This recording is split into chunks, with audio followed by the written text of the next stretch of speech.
Subscribe to our YouTube channel and press the bell icon to get the latest updates. आपने प्राचीन काल के तमाम राजा और रानियों की कहानी पढ़ी और सुनी होगी। इन कहानियों में हर राजा रानी के अलग अलग कामों के बारे में बताया गया होगा। आज हम आपको मिस्र की एक रानी की कहानी बताने जा रहे हैं जो अपनी सुंदरता को बरकरार रखने के लिए गद्दी के दूध का इस्तेमाल करती थी। वो भी एक दो नहीं बल्कि 700 गद्दी के दूध से हर रोज़ नहाती थी। दरअसल मिस्र की शासक रही रानी क्लियोपेट्रा के बारे में ऐसा कहा जाता है कि क्लियोपेट्रा 51 ईसा पूर्व से 30 ईसा पूर्व तक मिस्र की रानी रही थी। उस वक्त क्लियोपेट्रा को दुनिया के सबसे अमीर और खूबसूरत महिला माना जाता था। साथ ही उनका नाम इतिहास में एक ऐसी शख्सियत के रूप में दर्ज है जो रहस्य से भरी हुई थी।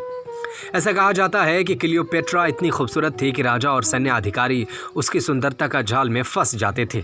वो अपनी सुंदरता के दम पर ही राजाओं और सैन्य अधिकारियों को अपने जाल में फंसाकर उनसे अपने सारे काम निकलवा लेती थी।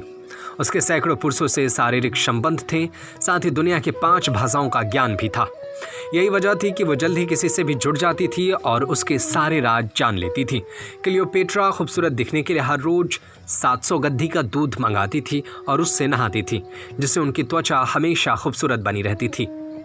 हाल ही में हुए एक शोध में साबित हुआ है कि तुर्की में एक अध्ययन के मुताबिक इस शोध के दौरान जब चूहों को गाय और गधी का दूध पिलाया गया तो गाय का दूध पीने वाले चूहे ज़्यादा मोटे नजर आए। इससे यह साबित होता है कि गधी के दूध में गाय के दूध की तुलना में कम वसा होता है, जो हर लिहाज से बेहतर होता है। ऐसा माना जाता है कि क्लियोपेट्रा मिस्र पर शासन करने वाली अंतिम फ़राओं थी।